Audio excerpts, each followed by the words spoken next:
When the sky opened with quiet silver light, and the soft hum of a landing ship echoed across the valley, most people stepped outside. Only to stare in silence. Children clung to their mothers and elders whispered among themselves. A sleek vessel, unlike anything on Earth, touched down on a flat field behind the research station. Its surface glowing like polished pearl, and its edges shifting. As if alive, the hatch opened without a sound, and down stepped beings unlike anything the town had ever seen. They were tall and graceful, with skin that shimmered like water under moonlight. Their eyes were deep pools of emotion, and their movements carried a quiet elegance. The aliens did not speak with mouths, but with gentle pulses of energy. Felt more than heard. They called themselves the Valari, and they had traveled across broken stars and abandoned planets, searching for sanctuary after their own world fell into ruin. They brought no weapons, no demands, no show of strength, only a request to stay and live in peace among humans. They explained that their kind was not like others. They did not eat in the way humans did. They did not sleep in the same rhythms. Instead, they survived through something strange and delicate. They needed emotional energy, recognition, appreciation, admiration, and above all, they needed to be seen and felt. The scientists called it emotional resonance, but to the Valari, it was something sacred. When a Valari was acknowledged, when she was admired, when others clapped for her, when she was part of a shared moment of joy, she would grow strong and vibrant. But when ignored, forgotten, left alone, her body would dim, her energy would fade, and slowly, silently, she would die. The researchers at the facility studied this with care. They ran countless scans and monitored the patterns. They brought in a volunteer named Lyra, one of the youngest among the Valari, and placed her in a nearby settlement for integration. She was kind, gentle, and curious. Her voice was a soft hum, her hands always willing to help. She tried every day to blend in. She helped old women carry baskets from the market. She planted flowers in empty lots. She smiled at children who stared at her with wide eyes, but no one clapped, no one cheered. No one said her name with warmth. Most of them simply watched her pass, as if she was just another shadow in the street. People had questions, but few wanted answers. Rumors spread faster than facts, and many believed the Valari were only pretending, that their condition was some form of trick to gain sympathy or control. The scientists tried to explain, but fear moved quicker than understanding. And Lyra found herself alone more often than not. Inside her small room, Lyra would stare out of the window for hours, her glow dimmer each night than the last. She sang to herself in the Valari tongue, a song without words, carried through waves of soft light. But the walls gave nothing back. Somewhere in a nearby region, 2 Valari girls had already stopped glowing and disappeared into silence. The news did not reach the town at first, and when it did, no one knew how to feel. It was strange and distant and easy to forget.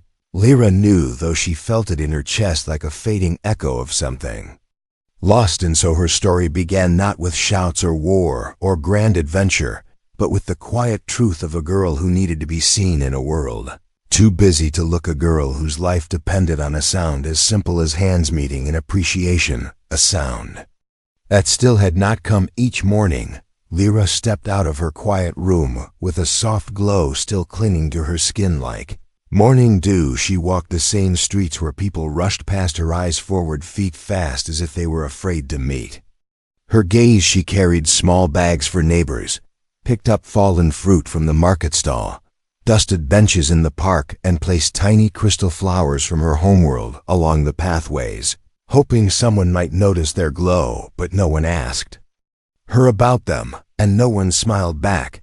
The people of the town said little, yet their silence echoed louder than words. They would nod politely when forced, but their eyes always drifted away. Some whispered behind closed doors. Some said she was strange. Others said she was dangerous, and a few simply said nothing. At in the heart of the town, there was a boy named Evan, not loud, not bold, but quiet and watchful. He saw her more than most did, though he never spoke to her. He watched from across the street as she helped the librarian stack books or trimmed the weeds near the fountain. His friends joked about the alien girl, saying she looked like a walking lamp, saying she was probably spying, saying she would vanish like smoke. But Evan stayed. Silent because he did not believe what they said, and he did not like how she was fading. Glow on her skin that once shimmered gently now flickered like a candle in wind. Her steps grew slower, her voice fainter sometimes. She would stop walking altogether just to breathe deeper, trying to find enough strength to keep going. She ate almost nothing, drank only a little water, and sat for long hours staring at the children who played, but never invited her to join when the scientists visited. They brought machines and gentle words. They spoke to her in careful tones, asking how she felt, if she remembered to rest, if she needed anything, but Lyra only answered with a soft nod and said she was fine, even though they could see she was not. The monitors showed energy levels dropping steadily, her inner light growing dim, the pulse of her presence weakening like a signal drifting far from source. Across other regions, reports came in of Valari girls fading away quietly without sound, or notice their names not even recorded properly, their remains turning into delicate crystals that scattered with the breeze. And Lyra heard this news through the whispers of the researchers. Though they tried to hide it, she could feel the sorrow in their thoughts, and in that sorrow she saw her own reflection.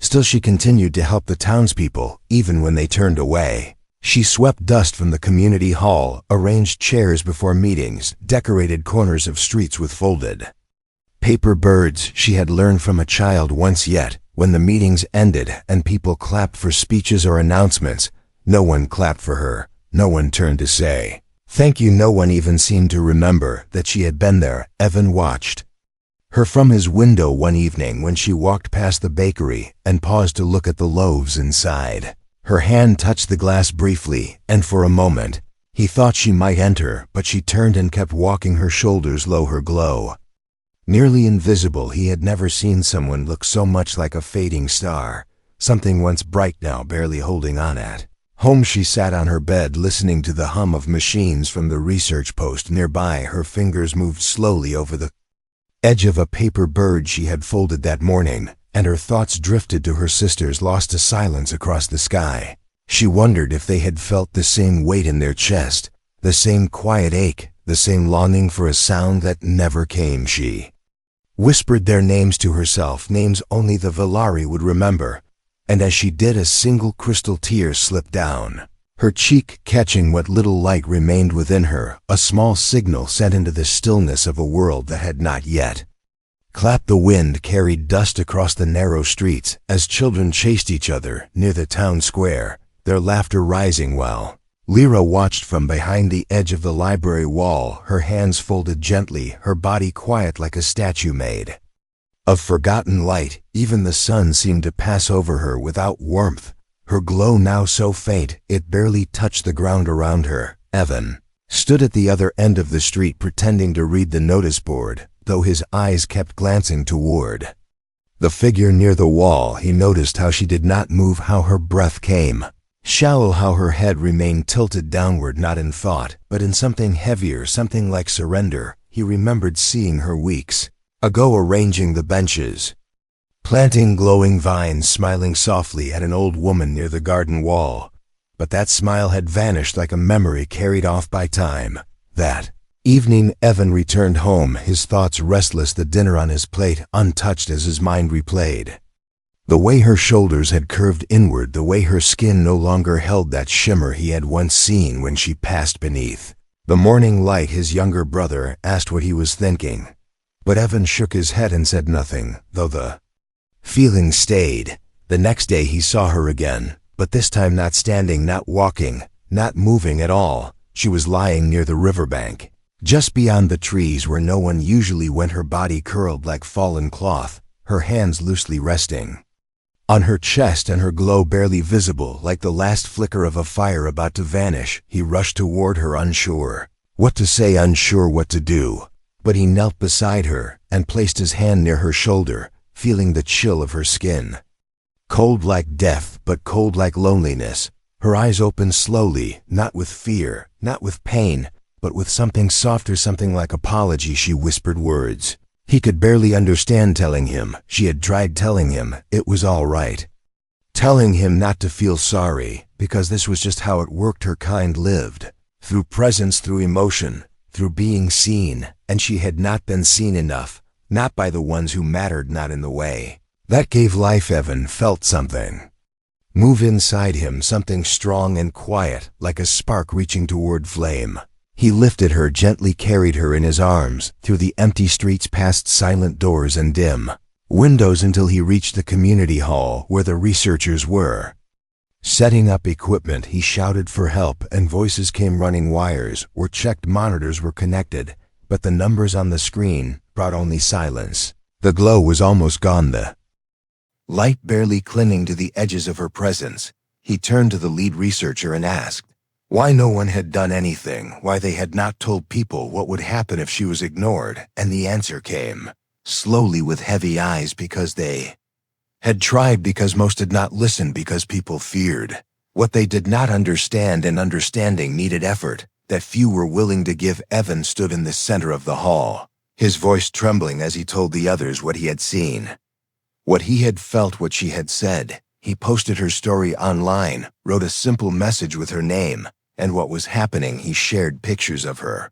folding paper birds, planting flowers, helping strangers with no reward or recognition. And he asked one thing from anyone who saw the post: to give her what she had never been given, to give her the one thing that kept her alive.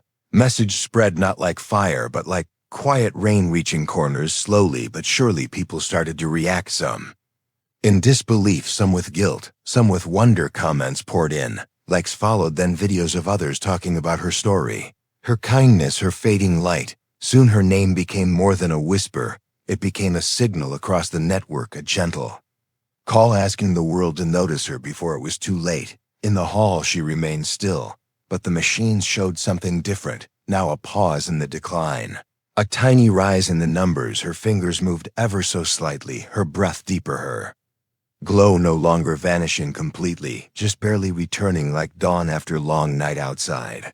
Children gathered, watching through the glass. Some began to clap, unsure if it mattered, unsure if it was right, but still they clapped, their small hands striking the air with hope, and others began to join. Not many, not yet, but enough for the silence to break. The hall was filled with the soft hum of machines and the faint rhythm of hope struggling to rise. Lyra lay still on the padded cot, while thin lines of energy traced weak patterns along her skin, her glow no longer gone, but not yet steady either. The researchers moved carefully around her, checking monitors, whispering to one another, as if afraid their voices might disturb the fragile thread that now held her between fading and returning. Outside the windows, people stood, some quiet, some talking in hushed tones. Many of them had never said a word to Lyra before, but now they gathered, uncertain yet curious, drawn by the story that had spread across screens and voices. A story not of power or danger, but of quiet kindness slowly disappearing because no one had bothered to notice it. Evan stood near the door, watching the crowd grow, watching their faces change from doubt to concern, from silence to thought. His hands clenched at his sides, not out of anger, but because he had waited too long, and now every second felt like it carried the weight of a lifetime. He turned to one of the scientists and asked if it was enough, if this would keep her alive, if the energy from the videos and claps online were reaching her. And the answer came not with certainty, but with possibility. They said it might work, they said she was responding, they said more might be needed. So Evan stepped outside, climbed onto the low stone wall near the courtyard, and raised his voice, not with a speech, not with fancy words, but with truth. He told them what he had seen, how she had helped, how she had smiled, how she had faded without ever asking for anything. In return, he asked them to do one small thing, to give something simple, something easy that could save a life, to clap, not for fame, not for reward, but because someone deserved to be seen. A few hands came together at first, slow, hesitant, unsure if it mattered, unsure if it would feel real, but the sound rose gentle and soft like rain on dry ground. Others followed, more hands joined, the air filled with the rhythm of attention, the rhythm of appreciation, the rhythm of human hearts reaching outward towards something unfamiliar yet beautiful. The sound entered the hall not as noise, but as warmth. The monitors blinked, the thin lines on the screen grew brighter. Her pulse steadied, the glow along her arms began to return, her breathing deepened, and her fingers curled gently as if reaching for the sound. The researchers looked at each other then, at her then back at the crowd outside, and for the first time since her arrival, they saw something more than data. They saw connection. The news reached other towns where Velari girls had also been fading. People began to gather in parks and schools and halls, clapping together, sharing stories, remembering names that had almost been forgotten. A movement began, not loud or wild, but steady and full of feeling. Clapping became a way to honor not just the Velari, but anyone who had quietly given without ever receiving back. In the hall, Lyra's eyes opened slowly, soft light returning to her gaze. She saw faces pressed to the glass, heard the sound washing over her like music she had never known. She turned her head and saw Evan standing nearby, his eyes filled with worry and hope and something else, something like belonging. She tried to speak, but her voice caught in her throat, so instead she lifted her hand slightly, just enough for the glow to shine between her fingers, and in that moment, the hall erupted again with clapping, not forced, not rehearsed, but full of truth, full of thanks, full of recognition. That night across the network, the moment was shared. Millions watched the simple video of a girl once forgotten, now surrounded by hands that refused to stay silent. People wrote messages, drew art, sang songs, and above all they clapped. They clapped not because they were told to, but because they wanted to, because they had finally seen what they had almost missed. Lyra did not vanish. She did not fade. She remained a quiet presence, now wrapped in the warmth of being noticed, being remembered, being real. The morning light fell gently across the valley as the wind carried soft voices through the open windows of the community hall. Where once silence had lived, now laughter and footsteps echoed across the wooden floor. Lyra sat near the wide window, her glow stronger than ever, not sharp or blinding, but calm and steady like a lantern that would never go out.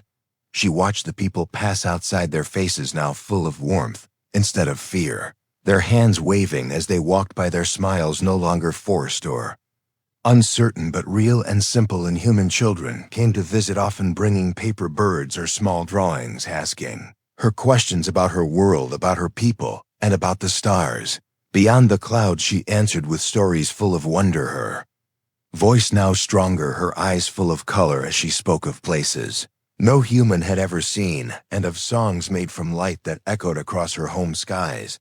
The scientists continued their work, not to study her as a subject, but to learn how emotional energy changed not only the Velari, but humans as well. They discovered that gratitude, kindness, and shared appreciation had measurable effects on the mind and heart. They wrote new programs for schools and towns, encouraging people to speak thanks more often, to applaud effort, to recognize small beauty wherever it was found. A new station was built not far from the town, a center for Velari and humans to meet, to live together, to understand each other more deeply. Lyra was asked to speak at the opening, not as a guest, but as a voice of hope. She stood before a crowd larger than she had ever seen, not nervous, not uncertain, her body wrapped in light, her posture steady as she looked across the rows of people, young and old, silent and waiting. She spoke slowly, choosing her words with care, telling them not about suffering, but about silence and how it breaks things that are not seen. How easy it is to walk past someone without knowing what they carry, how important it is to stop, to look, to notice. She thanked them not for saving her, but for remembering that even a quiet life holds meaning. She ended her speech with a single line that stayed in the air long after her voice fell quiet. No one truly disappears as long as someone chooses to see them. The crowd stood as one, and the clapping came not like thunder, but like a wave, deep and full, steady and wide. And in that sound was more than noise. It was promise, it was understanding, it was a bond across the planet. Other Velari felt the shift, not through machines, but through the quiet web that linked their kind emotions, carried through invisible threads, now glowing brighter than ever. None of them had faded since the day Lyra was seen. None had turned to crystal, none had disappeared. Evan walked beside her after the speech, the sky above glowing in soft hues as evening arrived. They spoke little not because words were missing, but because peace had settled between them. Like a shared story, now complete, Lyra paused by the river where, once her body had failed her, she looked into the water, saw her reflection glowing strong, felt the air full of sound and life. She turned to Evan, placed a hand gently on his, and smiled, not with sadness, not with need, but with quiet joy in that moment. The past did not vanish, but it no longer held her in silence. She had been clapped for, she had been seen. She had been saved, not by power, not by technology, but by hearts that finally chose to care, and so her journey ended not in shadows or sorrow, but in light and presence, in the sound of hands meeting again and again, echoing into a future where no one would ever be invisible again. The end.